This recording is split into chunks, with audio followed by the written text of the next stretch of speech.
las 8:15 minutos, las 7:15 en las Islas Canarias. Muy buenas tardes a todos. Aquí estamos en la redacción abierta, dispuestos a informarles de lo que nos parece relevante y a que puedan construir sus propias opiniones sobre la base del contraste de nuestra mesa de opinión que convocamos cada día para ustedes. Y hoy vamos con lo sucedido este viernes 10 de marzo. Digo vamos porque me acompañará hoy doña Marina Álvarez. Muy buenas tardes, Xavier, ¿cómo estás? Y ya voy a presentar a la mesa, que hoy vamos un poco cortos de tiempo. A mi derecha, don Eduardo de Rivas, periodista, subdirector del Debate. Muy buenas tardes, muy buenas. Bienvenido y muchas gracias por estar aquí con nosotros. A mi izquierda, don Carlos Entrena, eminente jurista y presidente del Club Liberal Español. Buenas tardes. Muy buenas tardes, hace tiempo que no coincidíamos. Efectivamente. Y me alegra de que por fin estemos aquí sentados, porque necesito gente con ese punto de vista jurídico y sentido común. Pues muchas gracias. Vamos a ver si hoy somos capaces de decir algo lógico. Algo lógico debería usted decir. Tan mediterráneo como que la gente de Mallorca se caracteriza en todo el Mediterráneo por su enorme sentido común y el apego que le tienen a vivir la vida. Pues sí, no en plan golfo, no. Eso es muy romano, es muy romano. Un poco fenicio, pero muy romano. Tal vez sí. Bueno, Marina, vamos a empezar con un recuerdo emocionado. Ya sé que la fecha es mañana, al 11M. Mañana empieza a descontar el reloj que les va a dejar sin posibilidades para que esto quede prescrito el 11 de marzo del año 24. Algo que jurídicamente pues muchos no estamos de acuerdo con ello, pero que en cualquier caso, como estaremos de acuerdo en que esto sí cambió la vida de España, sí hay una España antes de este salvajísimo atentado y otra después, y estaremos también de acuerdo en que no hemos quedado ninguno satisfechos de cómo se investigó, de quién era el responsable de qué, y sobre todo de que pues, quedase impune y sin que nadie lo busque el cerebro de esos actos tan coordinados, tan fuera del alcance de los marroquíes y un tunecino que fueron acusados de esta barbaridad y que no, nos parece a todos, está muy claro que hay cerebros de todo eso, organización casi militar de cómo se hicieron aquellos atentados, que esos no les hemos visto. Eduardo. Sí, yo creo que lo peor de todo lo que ha quedado el pozo es que, pese a que fue juzgado y que hubo sentencias y tal, ha quedado un poco difuso si de verdad sabemos toda la razón de lo que pasó. Y eso yo creo que es lo peor que podemos decir de toda la conclusión a la que llegaron. Yo veo las imágenes y todavía se me ponen los pelos de punta. O sea, es que es algo que nunca vamos a olvidar. Nunca, yo me acuerdo de ese día perfectamente, y yo era un mico, vamos, un mico tampoco, tenía 17 años ya. Me acuerdo sobre todo del silencio en Madrid. Me acuerdo esa tarde, cuando ya la gente fue consciente de lo que había pasado, no se oía nada, o sea, la gente ni se atrevía a hablar por la calle. O sea, eso era tremendo. Nos atizó un tremendo viaje ese atentado y desde luego no estamos muy orgullosos de la solución que le dio nuestra sociedad en términos jurídicos, periodísticos, de investigación, de trenes que se destrozaban sin acabar de averiguar, de lo que tardamos en descubrir cuál era el explosivo utilizado, de dónde provenía, y luego de un reproche que no se hacía como por temor. Oiga, pero vamos a ver, hay 4 españoles condenados ahí, uno se llamaba Trasorras, os acordaréis, ¿verdad? Y luego hay un tunecino. Y el resto son ciudadanos marroquíes que estaban aquí, algunos eran confidentes de la policía. Todo era francamente raro, difícil de digerir. Sí, efectivamente, la verdad es que es una tragedia cerrada en falso, por lo menos nos faltan muchos datos. Faltan muchos datos y estas tragedias en España es una verdadera lástima, ¿no? Una verdadera lástima que con la capacidad de investigación que tenemos de la policía y la capacidad judicial y jurídica que hay en España, pues no se desplieguen todas las fuerzas y la capacidad que hay para hacerlo así. Lo que pasa es que en España, en ese momento, que estábamos a 3 días de las elecciones generales del 2004, resulta que se politizó todo.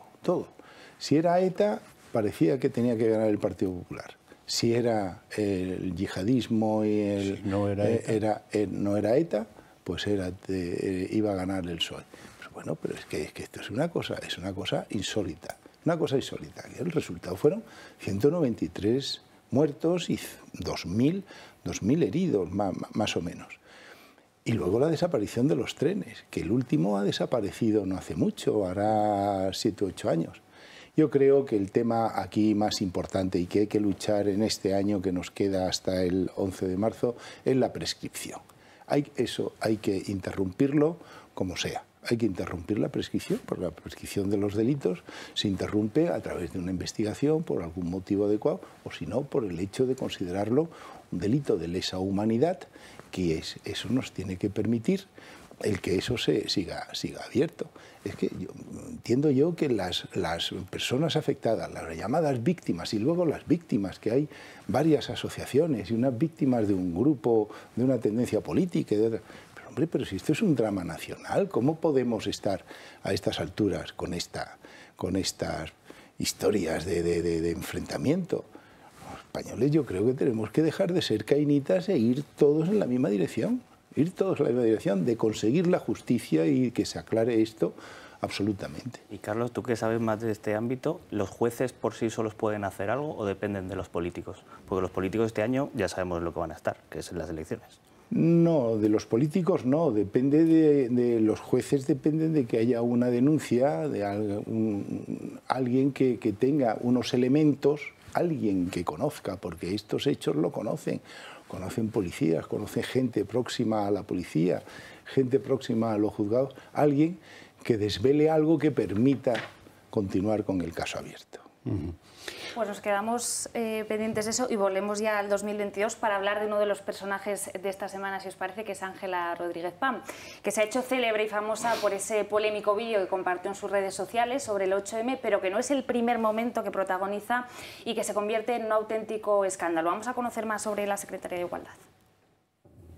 Si hay alguien igual e incluso más polémico que Irene Montero es su número 2, Ángela Rodríguez Pam. La secretaria de Igualdad ha protagonizado varios momentos, a cada cual más controvertido, que ponen en entredicho su verdadera función, la de asegurar la protección de todas las mujeres. Feminista, pero solo si piensas igual que yo. Así es como se puede resumir su actuación en el Ministerio de Igualdad. La secretaria de Estado acaba de recibir un aluvión de críticas por publicar un vídeo junto a unas jóvenes que se lamentaban de que Santiago Abascal hubiese nacido.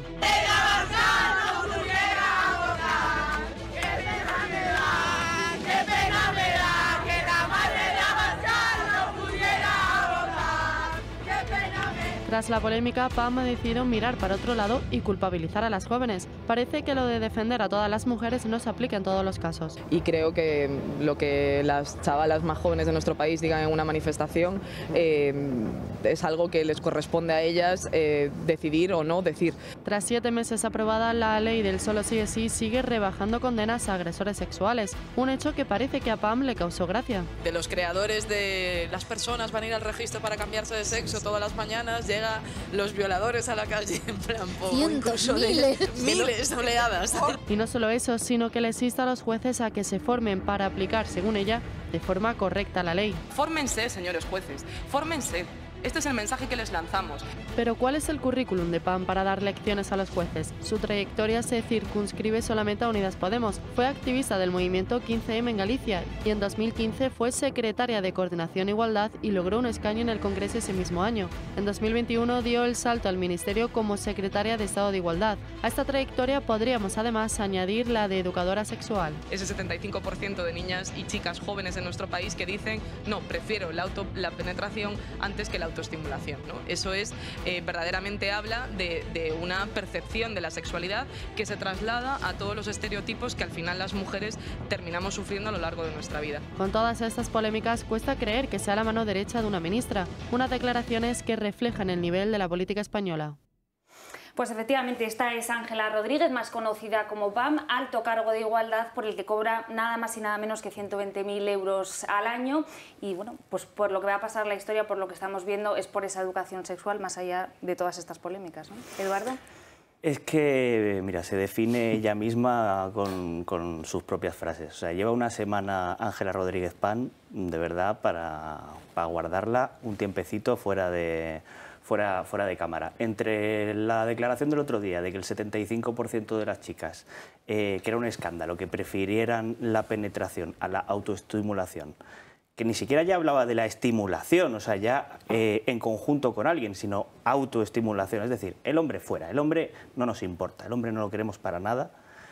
Entre eso y ya el vídeo del otro día en la manifestación, con lo de Abascal, con lo de Abascal y la madre, ¿qué tendrá que ver? ¿En quién habrá metido a la madre de Abascal en esto? ¿A la pobre?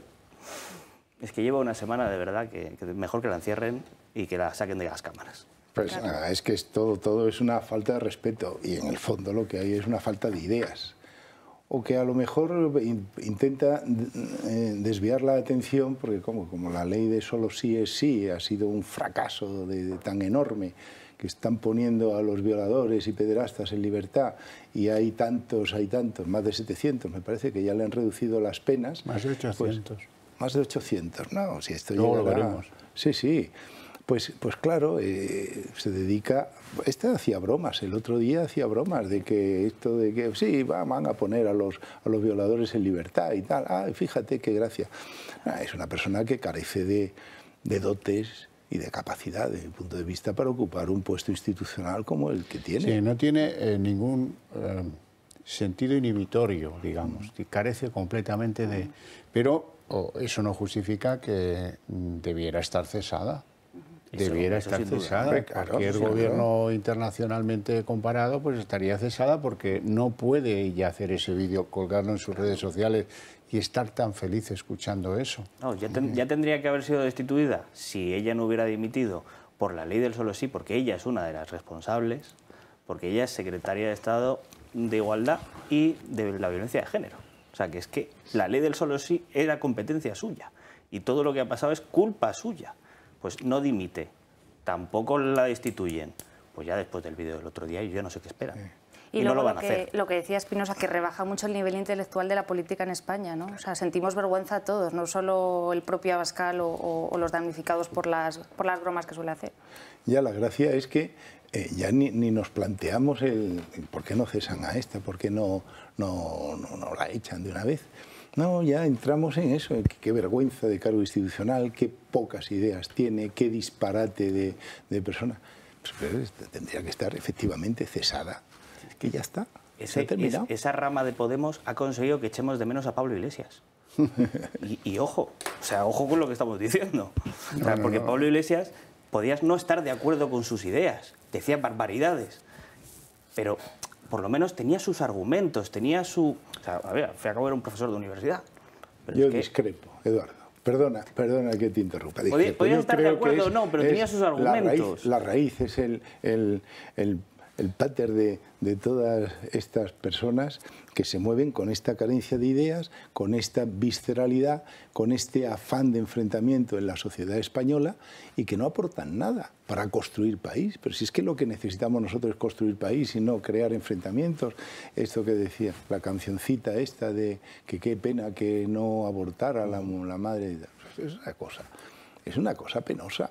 Es lamentable. Totalmente. Bueno, hoy se ha producido una de las grandes noticias del día de hoy, es que han llegado a un acuerdo para una propuesta de reforma de pensiones. ¿Quién ha llegado a un acuerdo? Esto es muy importante. ¿No los empresarios? No. El gobierno ha llegado a un acuerdo. Esto en sí ya es noticia porque hacía tiempo que no pasaba. Con los alquileres están en desacuerdo, con la ley trans en desacuerdo, pero con las pensiones sí. ¿Qué clase de reforma es esta de las pensiones? Pues una reforma de pitiminí. Una reforma para quedar bien con Bruselas que se la exige, una reforma que no garantiza lo esencial, que es que el sistema dentro de 30 años esté sólidamente gestionando esto de las pensiones y garantizándolas a los españoles. Se han aprobado cosas interesantes, sí, que tendrán que pagar los empresarios, que cobraremos algo menos y que, en fin, que se va a alargar el periodo de cómputo de las pensiones, que es lo que va a hacer que a muchos les baje todavía lo poco que cobramos hoy día de pensiones. Vamos a ver un resumen de lo acordado. El Partido Socialista y Unidas Podemos han llegado a un acuerdo para la reforma de las pensiones en el que no se incluye ningún tipo de recorte en las prestaciones futuras. Pero ¿cuál es la trampa? La trampa está en disparar las cotizaciones sociales que aportan principalmente las empresas. Concretamente, se aspira a unos ingresos por valor del 1,2% del PIB adicional al año, o lo que es lo mismo, 15.000 millones de euros que saldrán del bolsillo de los empresarios, tanto pequeños como medianos y grandes. Estos ingresos se lograrán a través de 3 vías: aumentar las bases máximas, crear una cuota de solidaridad sobre los salarios más altos y mediante el mecanismo de solidaridad intergeneracional, que pasará del 0,6% actual al 1,2% que se alcanzará de manera progresiva. Además, también habrá cambios en el cálculo del periodo de cómputo y ahora se podrá elegir entre 2 opciones. La primera de ellas sería calcular la pensión conforme a los salarios de los últimos 25 años. La segunda opción sería tomar como referencia el salario de los mejores 27 años de los últimos 29. Como era de esperar, la patronal de empresarios se opone frontalmente a esta reforma. Esta propuesta pone en serio riesgo a las pequeñas empresas y autónomos, que son la mayoría del tejido productivo del país, con menor músculo financiero y con costes crecientes. Don Carlos Entrena.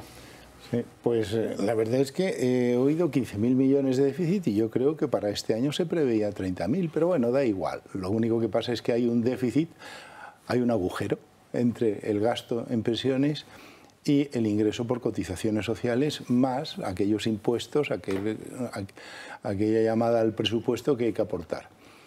Pero parece que lo quieren enfrentar esto los activos con los pasivos, como si solamente tuvieran que resolver este agujero para atender las pensiones. Vamos a no hablar mal contra las pensiones y que se mantengan las pensiones incluso con el incremento del 10% de este año, lo cual es improcedente. Pero no hay por qué reducir las pensiones y no hay por qué elevar los impuestos a los cotizantes, a los activos, ni subir las más cotizaciones a costa de las empresas. Pero si es que hay 60.000 millones que los economistas más señeros dicen que hay de gastos superfluos, de gastos de razones políticas, de subvenciones, de ayuda, no sé qué. No, que no busquen un enfrentamiento entre la empresa y los pensionistas, que no busquen un enfrentamiento entre los pensionistas y los trabajadores activos. Lo que hay que hacer es acotar el gasto, que es lo que hay que hacer, este gasto superfluo que no sabemos dónde va. Porque las pensiones se pueden pagar sin necesidad de subir los impuestos. Bueno, digamos que sí, que hay gastos incluso en el Ministerio de Seguridad Social que no es correcto que se alimenten de lo que se destina a las pensiones. Por ejemplo, el coste de los funcionarios de ese ministerio. Eso llévelo usted a presupuestos generales. Las pensiones no contributivas, pues si no son contributivas, déjelas fuera del sistema de la contribución que permite alimentar la jubilación básica de los que han trabajado y cotizado, que se les devuelve lo que han adelantado durante toda su vida laboral. Claro. Lo que sí tenemos un problema es con la generación del baby boom, porque cada mes se van jubilando más y más y más, claro. Y los que entran cotizan por sueldos de 1.200 euros y los que salen cobran pensiones por lo equivalente a lo que cobran al salir, que a lo mejor son 2.300, 2.500, algo por ese estilo. Aunque hay un tope máximo para el cobro de la jubilación, que también ahí habría que decir muchas cosas, este sistema está en quiebra. No sé cuándo se producirá, pero por sí mismo no se sostiene. Hay que aplicar otro tipo de medidas definitivas para que podamos vivir con la tranquilidad de que que pregúntenle a un joven, oye, ¿tú qué opinas de las pensiones? Aquí tienes dos. Dice, uy, ¿tú qué opinas de las pensiones? Claro, Dice, que nosotros cuando lleguemos vamos a estar... No voy a cobrar nada. No, y otra cosa, que seguramente los pensionistas cobran más que los jóvenes en este momento que están trabajando, pues sí, en activo, lo cual es evidentemente una injusticia, porque los jóvenes ni pueden tener una familia, bueno, la pueden tener, pero hombre, una familia que puedan tener hijos, que puedan vivir como gente normal, que llevar a los niños al colegio, a pagar un alquiler, etcétera. No, pero es que lo que no tiene sentido es que la gran mayoría de los jóvenes o están en paro, lamentablemente, o si cobran poco comparado con pensionistas.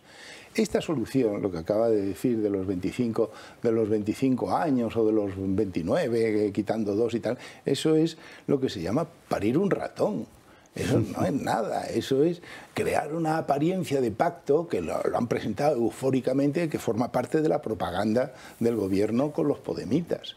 Esta euforia es una falsa euforia. Lo único que pretenden es hacerle tragar a los trabajadores y a los empresarios que hay que pagar más impuestos y más cotizaciones sociales y vestir el muñeco ante Bruselas. Sí, porque además también es un poco lo que comentábamos antes don Carlos y yo fuera de cámara. Es la forma de aprobar las cosas que tiene este gobierno. Llega Podemos, llega el PSOE, dicen vamos a hacer esto, tampoco consultan en exceso a los que saben de verdad y cuando el gobierno pacta algo o acuerda algo entre ellos y la patronal automáticamente frunce el ceño, es que algo no se ha hecho bien. O sea, porque si todo esto va a ir a impuestos, como hablabas tú, Xavier, si todo esto es una patada hacia adelante. El problema, le damos una patada y dentro de unos años volvemos a tener otro problema. Sí, Bruselas callado porque dice, bueno, esto, mira, ya se apañarán, que les explotan a los trabajadores en activo y a los empresarios y consiguen recaudar más, pues ala, pues que allí se apañen y que protesten. Ellos, con que le den un papel diciendo que tienen un cierto equilibrio presupuestario, van a tirar para adelante. Lo que pasa es que, como estáis diciendo, esto es insostenible. Esto es insostenible y lo que hay que hacer es coger el toro por los cuernos y hacer un reparto justo. Oye, menos gasto público, por aquí, por allá, tal, las pensiones que haya que ajustarse se ajustan, aunque no hace falta ajustar nada, y los trabajadores no hay por qué extorsionarlos más a base de impuestos. Si hay colchón suficiente para, con una gestión racional del gasto público, evitar esta situación de subida de impuestos, porque los economistas bien decís enseguida que la rueda, como a la rueda le pongan muchos palitos, la rueda del crecimiento, que ya estamos en crecimiento casi cero, oye, pues le va a repercutir. Lo último que hay que decir de esto es que en el mes de febrero, el mes pasado, pagamos por las pensiones ya activadas 11.900 millones de euros mensuales. Y eso este mes crece y el mes que viene crece y hasta que no pase esta jubilación de la generación del baby boom, pues ese es el problema que vamos a tener, que le va a crear graves dificultades a este país y espero que no coincida con una intervención, que vengan a intervenir la economía, porque eso lo hemos visto en Grecia y en Portugal y es lo peor que nos pueda pasar. Bueno, tenemos hoy nuevo encuentro de Pedro Sánchez informal con la gente, esta vez desde Toledo, en concreto desde el pueblo de Azután. Allí acudió ayer Pedro Sánchez, de sorpresa se desplazó hasta esta localidad de Toledo en Falcon y se reunió con varias mujeres aparentemente del mundo rural. La realidad o sorpresa es que una de ellas era concejal del Partido Socialista en esta localidad y la otra era la alcaldesa, también del PSOE. Y la fundación en la que ellas dos están integradas es una fundación subvencionada por el Ministerio de Transición Ecológica. Pedro Sánchez lo ha vuelto a hacer. El presidente del gobierno intenta de nuevo engañar a los españoles simulando un acto espontáneo y natural, esta vez con mujeres rurales de la localidad toledana de Azután. Tranquila, hijo mío, y no podía dormir. Imaginamos la señora no pudo dormir porque sabía que Sánchez iba a ir, como también lo sabían los protagonistas del supuesto encuentro casual. Nada más y nada menos que la alcaldesa y una concejal del municipio, ambas socialistas como el presidente. Y es que todo tenía un halo sospechoso desde primera hora de la mañana, cuando en la agenda pública del Ejecutivo no figuraba ningún acto del presidente del gobierno, tal y como viene sucediendo cuando tienen lugar actos de propaganda que se presentan como encuentros espontáneos. ¿Se acuerdan cuando Pedro Sánchez se fue a jugar a la petanca con unos abuelitos en Coslada que resultaron ser cargos orgánicos del Partido Socialista? La reunión con las mujeres rurales fue oportunamente agendada, pues estas señoras pertenecen a FADEMUR, una asociación a la que el Ministerio de Transición Ecológica y Reto Demográfico destinó 258.000 euros en concepto de subvención para luchar contra la despoblación. Las elecciones municipales y regionales están cada vez más cerca y Pedro Sánchez lo sabe. Pues vaya que sí lo sabe. Este encuentro, como otros muchos de estas características que ha tenido el presidente del gobierno, no figuraba ayer en su agenda, para que los medios de comunicación no pudieran ir a cubrirlo. Claro. No, sí, lo raro es que fuera en horario diurno, porque esto lo mejor sería hacerlo de noche, llegar al pueblo, te lo encuentras vacío, te reciben estas señoras que son de una asociación que cobra, y que ¿qué van a decir estas señoras? Pues es más guapo, eres más guapo en la natural que en la tele. Bueno, pues esas cosas. Y de eso viven estos vídeos, siempre lo mismo, siempre la biblioteca. Los socialistas del lugar movilizados. ¿Verdad que parece está tan artificial todo que parece el de TikTok, y además ya mueven a gracia? Porque es que la palabra que se utiliza ahora, que quieren humanizar a Sánchez, a mí me gusta mucho. Bueno, yo creo que llegadas las elecciones es recurrente que muchos presidentes acudan a esto, ¿no? A esas campañas de presentar al presidente como alguien cercano, que hace actividades cotidianas, que sale a correr, que sale a hacer la compra. Y es lo que estamos viendo, ¿no? Sí, a ver, siempre que se acercan las elecciones vemos este tipo de imágenes. Juanma Moreno yéndose a ver a una vaca y a preguntarle si le va a votar, a Sánchez para un lado, para el otro. O sea, siempre tenemos estas imágenes curiosas en campaña. Ahora, aquí Moncloa se pasa el juego. O sea, todavía no estamos en campaña, todavía faltan unos meses. Y la factoría de Moncloa en esto invierte mucho dinero del Estado. A lo mejor el domingo se entregan los Óscar, a lo mejor le cae algún corto, una cosa así, no sé. Por cierto, ¿cómo va la serie de televisión que no compra nadie? Sigue sin quererla comprar nadie. Sigue sin quererla nadie. Porque ahí hay un problema. Esa serie se empezó a rodar 7 meses antes de que el BOE publicara el contrato con la compañía cinematográfica que ya la tenía rodada. Y eso, pues, si alguien se anima, que vaya a los tribunales, porque no se puede hacer. En la administración pública eso, tú lo sabes mejor. No, eso no. No se puede hacer. No hay. Y aquí se hizo. Tiene que haber un presupuesto preparado, adjudicado, tal. Y además eso es muy grave y muy peligroso. Es muy grave y muy peligroso desde un punto de vista penal. Es casi hacer una adjudicación de esta forma. Has malversado los 6 meses anteriores. Exactamente. Bueno, nos vamos a ir a publicidad, apenas unos minutos, no desconecten. Seguimos a la vuelta, que tenemos todavía mucha cera que cortar.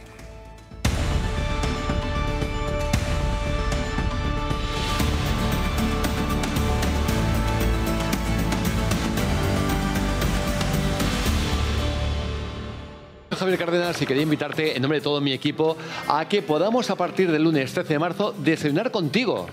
Albert Castellón. Muy buenos días, con mucha actualidad. Muchísimas. Estefanía Martínez. Y tendremos el desayuno encima de la mesa, ¿verdad? Lo que haga falta. Naturalidad. Perfecto. Raquel Brandía. ¿Qué tal? Y sobre todo con los soñadores, que son los protagonistas de esto. Ricardo Aparicio. A unos les diremos buenos días y a otros buenas noches. Es cierto, porque vamos a emitir el programa para México, para República Dominicana, Chile, Perú, Ecuador, Florida, buena parte de Estados Unidos y, por supuesto, España y Andorra. Así que os esperamos a partir del lunes 13 de marzo.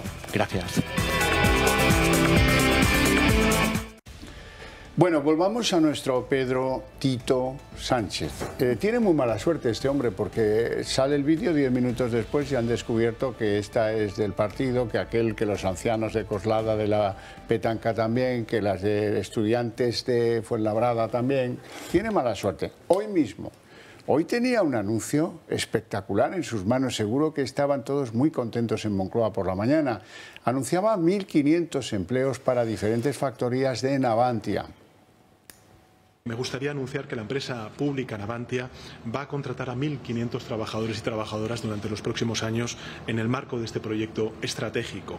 Y de esta forma se va a garantizar no solamente la actividad, sino también la carga de trabajo en los 3 centros de la empresa, como es Ferrol, como es Cartagena y como es también la Bahía de Cádiz. En definitiva, estas contrataciones son el resultado de los importantes contratos nacionales y también internacionales que está logrando la empresa de manera reciente y que, sin duda alguna, lo que hacen es potenciar y afianzar una industria que tiene mucho presente y aún más futuro, como es la del naval. Me alegro mucho de esas contrataciones, pero es que tiene mala suerte Tito Sánchez, porque una hora después Ford anunciaba un expediente de regulación de empleo del doble de lo previsto en su factoría valenciana de Almusafes. 1.144 trabajadores que se van a ir a la calle. Así es que el efecto positivo de lo de Navantia ha durado 1 hora como mucho, porque ya hemos tenido esto. Esto es lo que pasa por demonizar el coche de motor de combustión, por reducir las expectativas de esta industria, la del automóvil, que es un portento, que es el 11% de nuestro Producto Interior Bruto, y que en términos laborales y la industria que lleva detrás inducida es muy importante. Aquí lo han despreciado, lo han insultado, lo han machucado con la cosa del coche eléctrico, y el resultado pues es, entre otras cosas, este.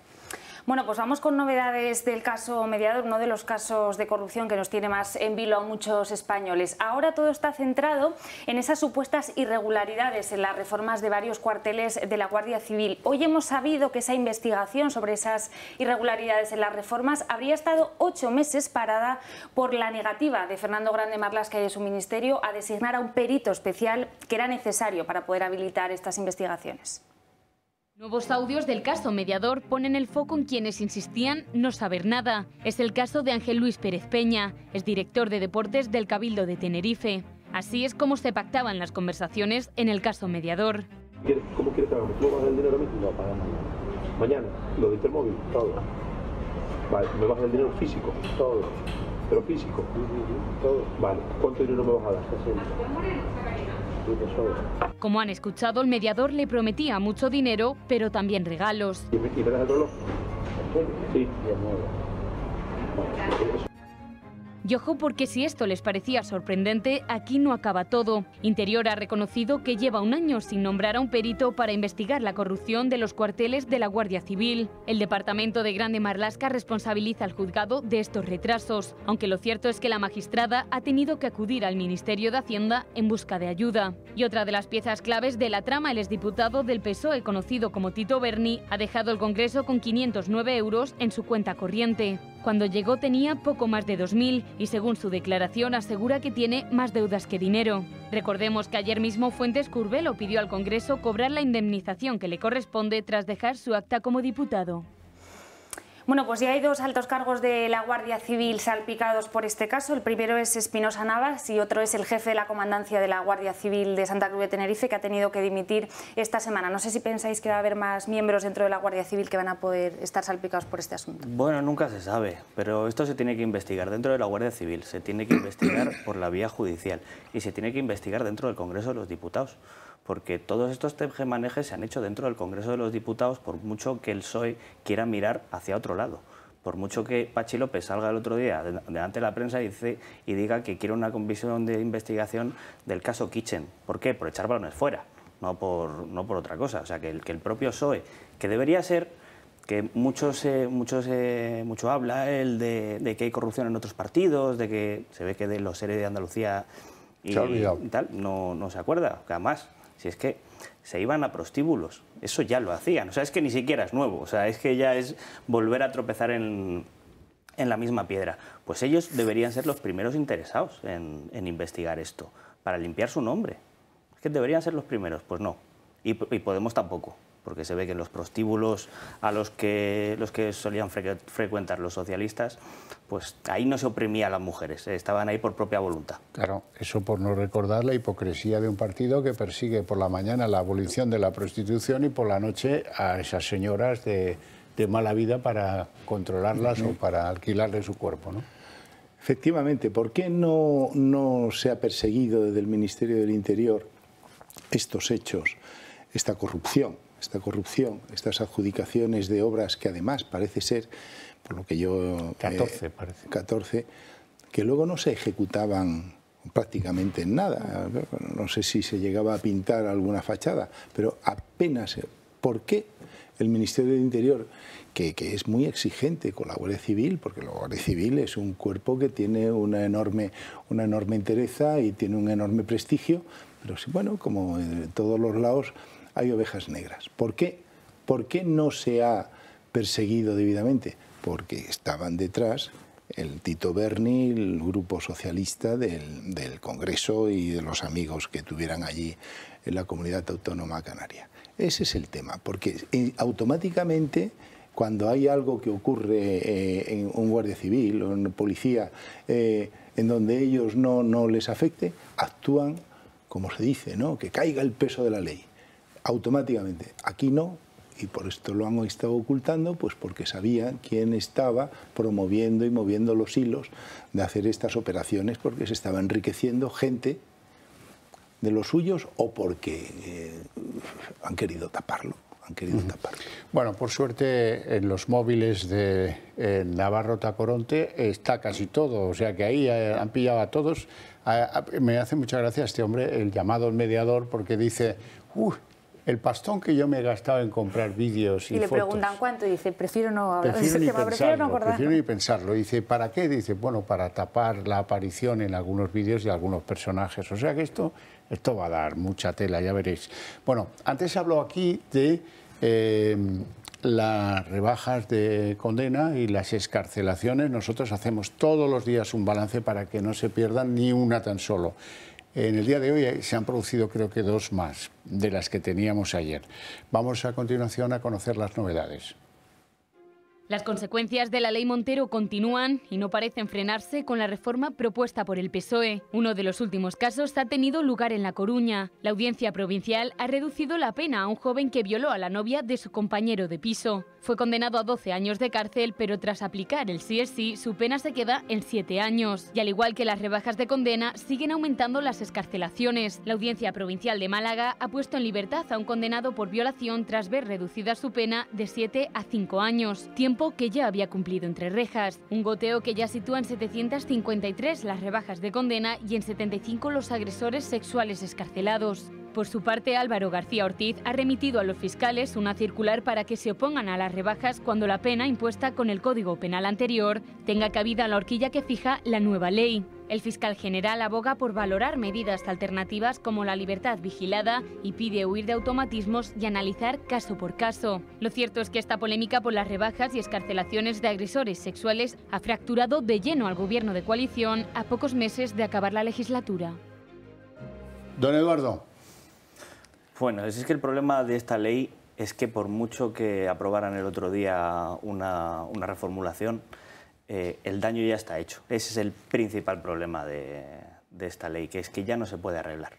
O sea, todo lo que ya se ha descendido, todas las penas que ya se han rebajado, ya están rebajadas. Y todos los que han salido a la calle ya están en la calle. Y no los puedes volver a meter. Y todos los que hayan presentado ya el recurso para beneficiarse de esta ley, también se van a beneficiar de esta ley por mucho que se apruebe. Y el Partido Socialista lo podría haber evitado con la propuesta que le hizo el Partido Popular hace ya tiempo, que es idéntica a la que proponen ellos ahora, pero no quisieron. Con lo cual esto va a seguir meses hasta que se apruebe la reforma. Bueno, sí, se hubiera aprobado antes de la ley del sí es sí, porque claro, una vez que se aprobó la ley, que fue la reforma del Código Penal, con unas penas más favorables a los condenados y a aquellos que estén en este momento cometiendo hechos delictivos de esta naturaleza, porque aquí hay que distinguir 2 fases. La fase que está en vigor, sigue en vigor la ley de Montero, de la ley del sí es sí, con esa situación beneficiosa. Entonces, se le tiene que aplicar a aquellos que estaban condenados ya y cumpliendo condena. Cuando se apruebe la reforma de la ley, los nuevos hechos estarán sometidos a la nueva ley, pero los que ya estuvieron condenados y ahora mismo se están cometiendo, están sometidos a la ley de Montero. Todos los 4.000 agresores sexuales que están ahora mismo en la cárcel tienen derecho a pedir, otra cosa es que no se lo den, porque en algunos casos no lo reciben, pero todos esos pueden engrosar algún día la lista de lo que estábamos viendo ahora. Pongan ustedes pues que no sean los 4.000, que sean 3.000, que muchos juristas dicen que el número acabará por ahí, sobre los 3.000. Seguramente. Y el gobierno pensaba que esto le iba a salir más barato, pero como estaba viendo que de esto no nos olvidábamos y que cada semana decíamos, oye, que están subiendo las penas, que están subiendo los números, que cada vez hay más violadores en la calle, como no nos olvidábamos, entonces han salido. Porque acordémonos del principio que era todo negación. No, esto no es así, esto son... La ley es fantástica, sí, efectivamente, todo esto es maravilloso, son la culpa de los jueces, que no interpretan bien la ley, que son machistas, fachas con toga, una cosa, otra. Y todavía nadie ha pedido perdón desde el gobierno, ¿eh? Nadie. No, y desde luego de las víctimas se habla poco en este país, de las mujeres agredidas, de los niños, que hay muchos. Iba a decir una cosa, que es que el fiscal general del Estado ahora quiere aprobar la semana que viene una circular para la cual ha reunido o va a reunir al Consejo Fiscal con idea de dar unas instrucciones a los fiscales. Pero se tiene que dar cuenta que hay 10 sentencias del Tribunal Supremo y todas las audiencias ya se han manifestado en esta línea de interpretar la ley con arreglo a los parámetros del Código Penal, de la ley más favorable. Sí, sí. Y nosotros aquí seguiremos enseñándoles cómo va ese panel de las rebajas de condena en las excarcelaciones, porque consideramos que es nuestra obligación. No tenemos hoy tiempo para más, lo dejamos aquí con la esperanza de que tengan un feliz fin de semana. Buen tiempo va a hacer. Yo les veré mañana por la noche en Cuba a las 10:30 de la noche. Y nosotros volvemos el lunes con Reacción Abierta y con el día en 30 minutos. Que descansen.